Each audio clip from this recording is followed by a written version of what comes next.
Msikilizaji, ninakusalimu katika jina la Bwana wetu Yesu Kristo, na ninakukaribisha tena mchana wa leo ili tuweze kwenda pamoja kwa ajili ya kupata ujumbe mfupi lakini pia maombi.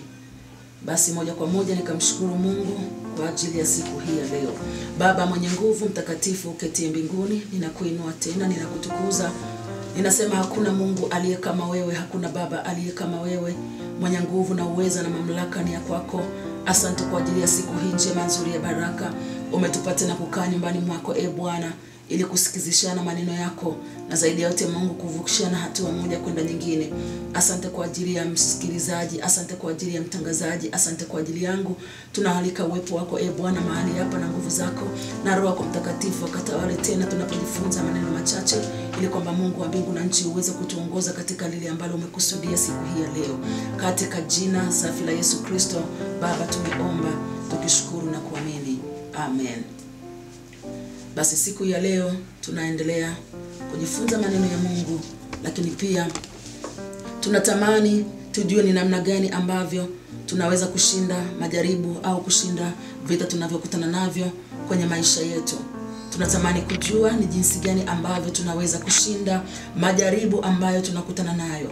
Ni kweli katika ulimwengu tulionao majaribu ni mengi, vitu ni vigumu, vita ni vikali. Je, tunawezaje kushinda?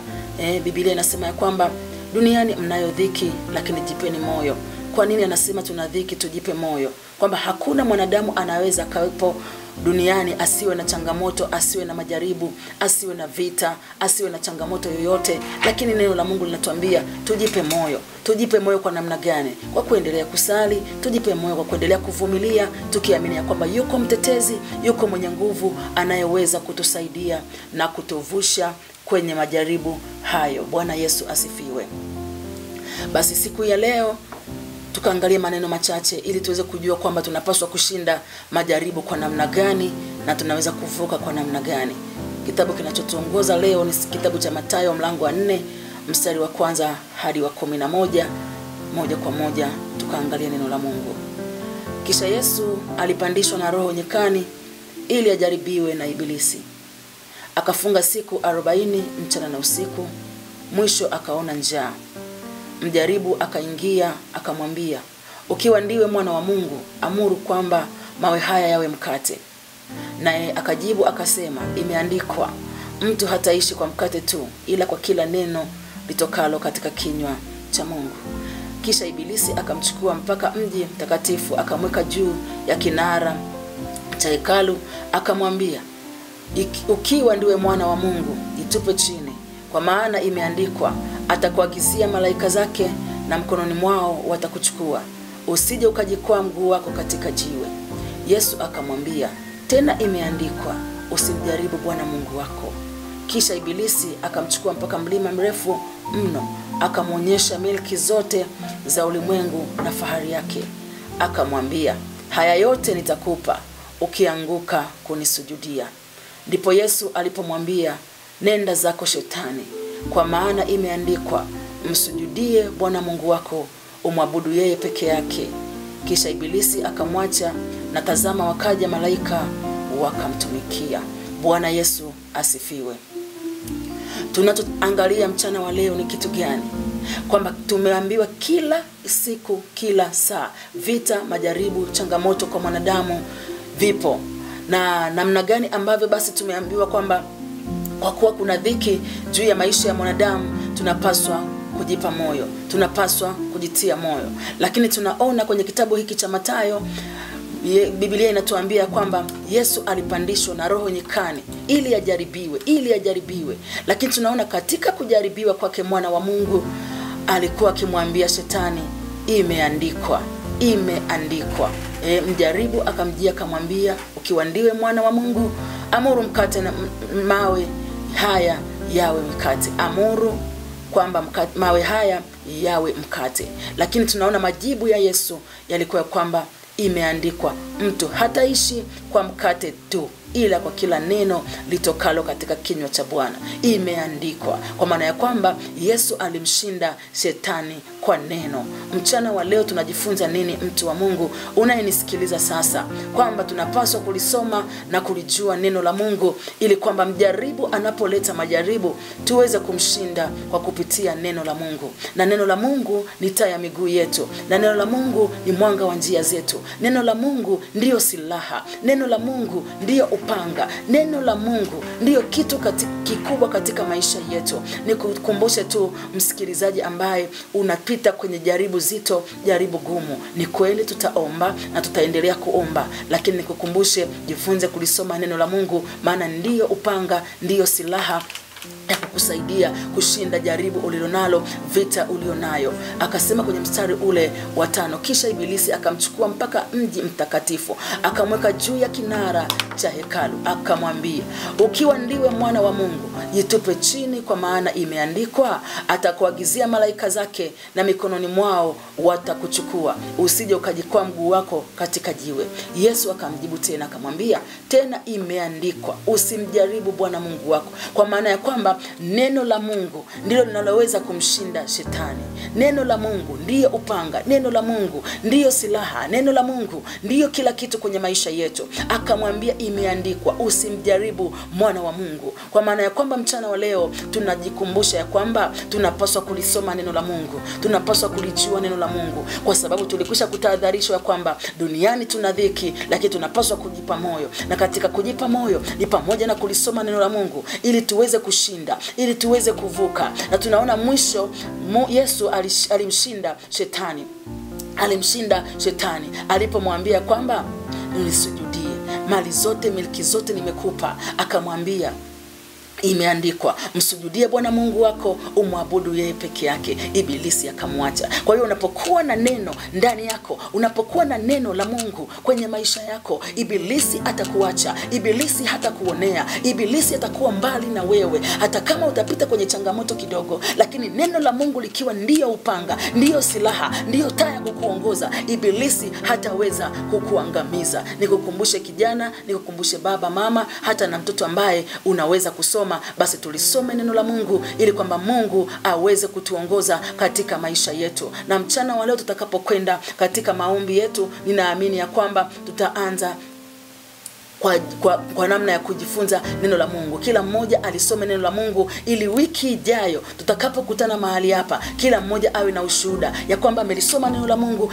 amevuka kiasi gani, ameshinda kiasi gani, na amefikia viwango gani. Ninatamani sana tumjue sana Mungu ili tuwe na amani, na ndicho alichotuambia mtumishi wa Mungu Ayubu. Asema mjue sana Mungu ili uwe na amani. Kumjua ni pamoja na kulisoma neno lake na kulijua na kulishika na sheria zake na amri zake, ya kwamba ametuambia tusiogope, basi hatupaswi kuogopa. Akisema ya kwamba tutashinda, basi tunaamini ya kwamba tutashinda, kwa sababu neno lake ni amina, tena ni kweli, alitamrudia bure, litatimiza mapenzi na makusudi ambayo limetumwa kufanya. Kwa hiyo ninakukumbusha mtu wa Mungu, tunapoenda kwa ajili ya mahitaji yetu mchana wa leo, basi usisahau kulisoma neno la Mungu ili tuweze kumshinda shetani. Mungu wa mbingu na nchi akubariki sana sana sana.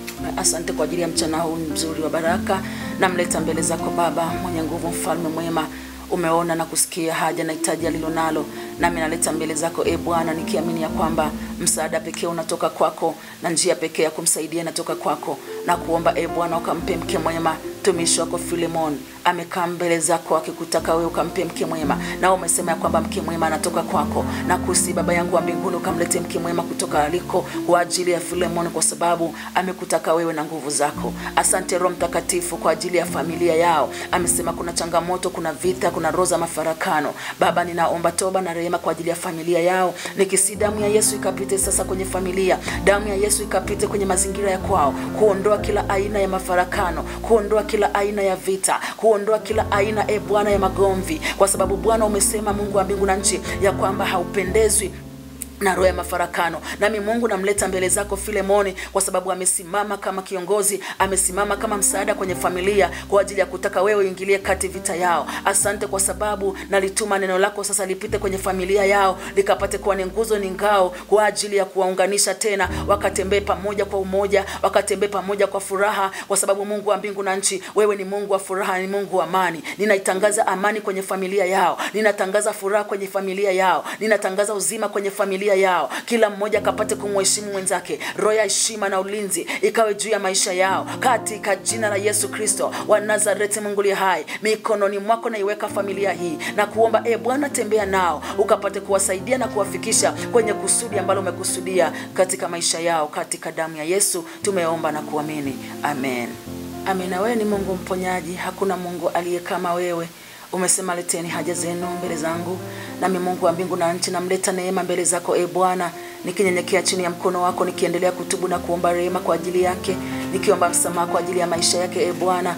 Naomba ukapate kumtetea na kumsaidia tena majira haya, kwa sababu ana maumivu katika mwili wake, ana maumivu kwenye kidole, na kusi Bwana, mkono wako ambao hujashindwa kuokoa ukapite ukamwokoe sasa neema, ukamsaidie Baba yangu wa mbinguni, kwa sababu amekutegemea wewe peke yako, na neno lako linasema ya kwamba kwa kuwa amekaza kunipenda nitamtukuza, nitamuinua na kumweka mahali palipo juu. Kwa kuwa neema amekaza kukupenda Bwana, muinue sasa, msaidie Mungu, mtoe katika maumivu yote, mtoe katika mateso anayopitia sasa, mtoe katika maumivu alionayo, maana amekutafuta wewe, amekutegemea wewe. Maana umesema ya kwamba niite nami nitakuitikia, nitakuonyesha mambo makubwa na magumu usiyojua. Neema amekuita tena asubuhi na mchana huu, na kusi Baba yangu wa mbinguni ukamuonekanie, ukamtetee, ukampiganie Bwana. Weka ndani yake Mungu wa mbingu na nchi kiu ya kulisoma neno lako. Roho Mtakatifu ukamsaidie neema, ukamwezeshe neema, ukampitie neema na kumponya, ukamtoe katika maangamizo, magonjwa, mateso ya kila namna yakaondoke juu ya mwili wake,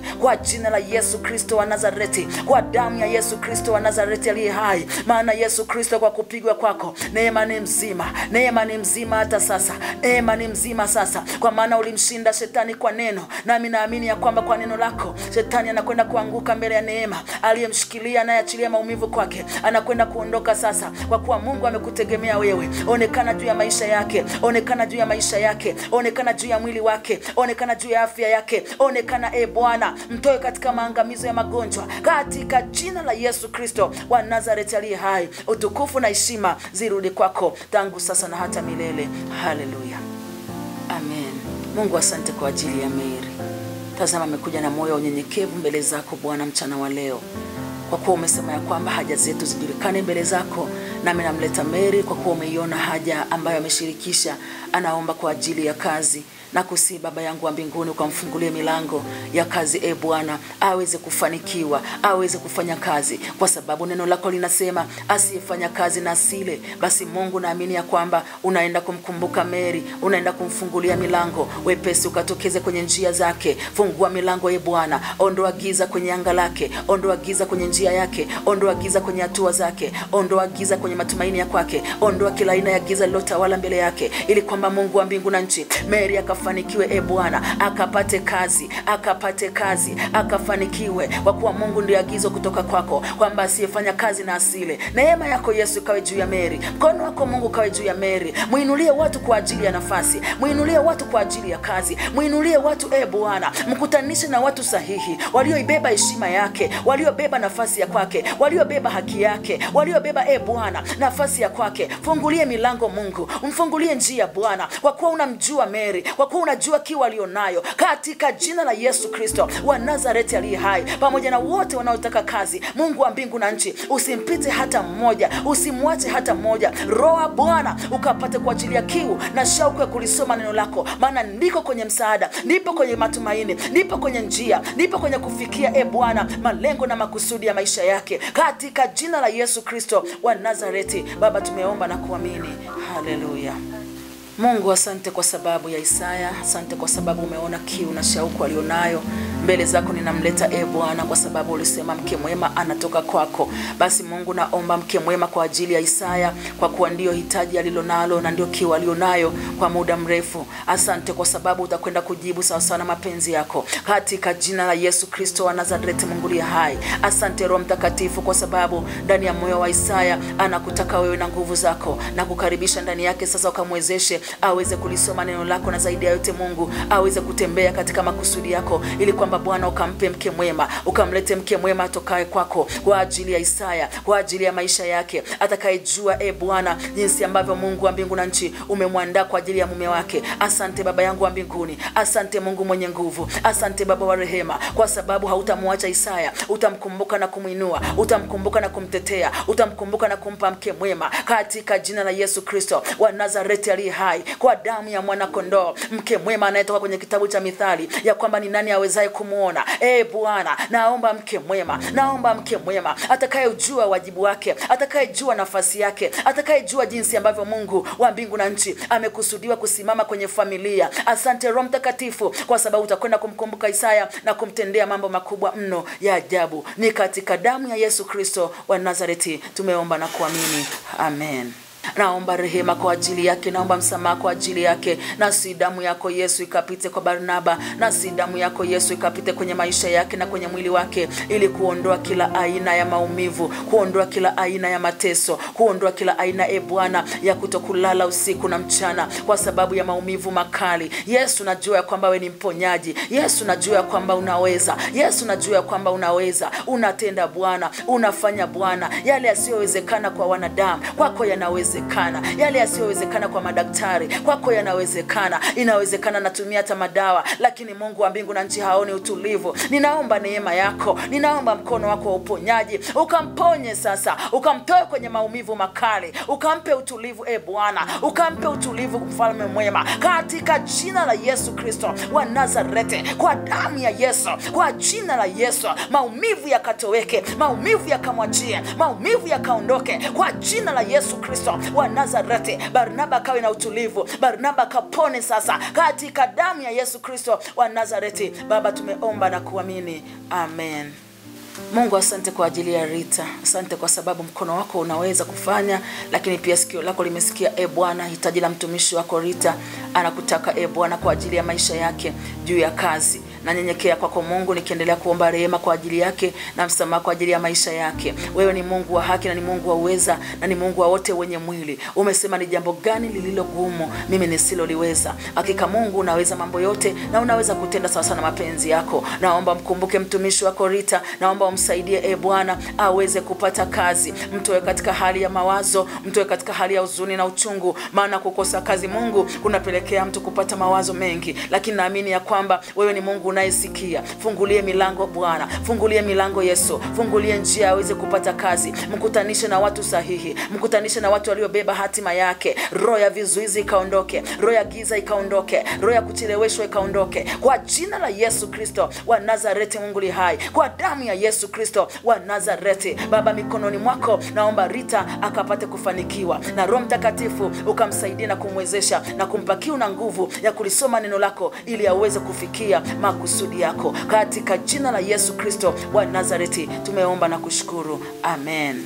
Mungu, asante kwa ajili ya mtumishi wako. Asante kwa sababu umeona jinsi ambavyo Mungu anakutamani. Roho Mtakatifu, wewe ni kiongozi, ni msaada wa karibu. Ninaomba rehema kwa ajili yake, naomba rehema kwa ajili ya maisha yake, na mikononi mwako Mungu ninamweka tena mchana wa leo. Anakuomba Bwana kwa ajili ya maongezeko kwenye mafanikio yake. Naomba fungua milango Bwana, sawa sawa na kitabu kile cha Isaya 58. Umesema ya kwamba tupanue mipaka yetu, tupanue vigingi vya hema zetu, ili kwamba Mungu wa mbingu na nchi maongezeko haya yakapate kuongezeka kwa mtumishi wako. Ni kweli Bwana, ni kweli Mungu wa mbingu na nchi. Shauku yake Bwana aweze kukuona kwenye maongezeko. Shauku yake Bwana ni kuweza kufanikiwa. Shauku yake Bwana ni kuweza kustawi. Shauku yake Bwana ni kukuona Mungu wa mbingu na nchi ukimtendea mambo ya ajabu. Nami mikononi mwako ninamweka. Ninakuomba Bwana ubariki kazi ya mikono yake. Ufungue njia zaidi na zaidi. Umzidishe Bwana, uzidishe mipaka yake, uzidishe kigingi vya hema vyake, katika jina la Yesu Kristo wa Nazareti.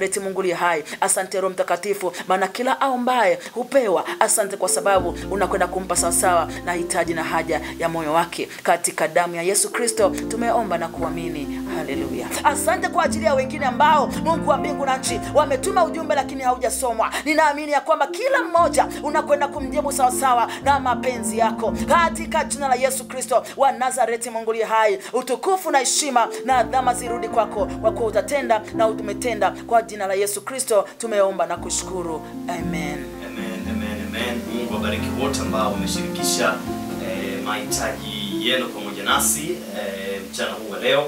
Basi tukiwa tumebakiza dakika chache kabla tujihitimisha kipindi cha siku ya leo, mtumishi wa Mungu nikukaribishe uweze kuhitimisha neno lolote ambalo unatamani basi kuweza kuzungumza na msikilizaji ambaye anatusikiliza, kabla sijawapa namba ambazo unaweza kuwasiliana nao ama unaweza kuzitaja moja kwa moja, na baada hapo basi tuweze kuhitimisha kipindi cha siku ya leo. Asante sana mtangazaji. Basi wewe ambaye umenifuatilia, umesikia ujumbe huu na umefuatilia maombi haya, ni kuombe lisome neno la Mungu, mtafute Mungu kwa kumjua kwenye neno lake. Soma neno la Mungu usiku na mchana, soma neno la Mungu, ni kila kitu katika maisha yako. Lakini pia nikukaribishe tena kwenye kipindi cha maombi na ibada nzuri katika nyumba ya utukufu wa mwisho, siku ya Jumatano saa 10 jioni, siku ya Jumamosi saa 3, lakini Jumapili asubuhi saa 1:30. Karibu sana ili kwamba Mungu akapate kukuhudumia zaidi na zaidi. Nikukaribishe pia kwenye kipindi kwenye ukurasa wetu wa YouTube.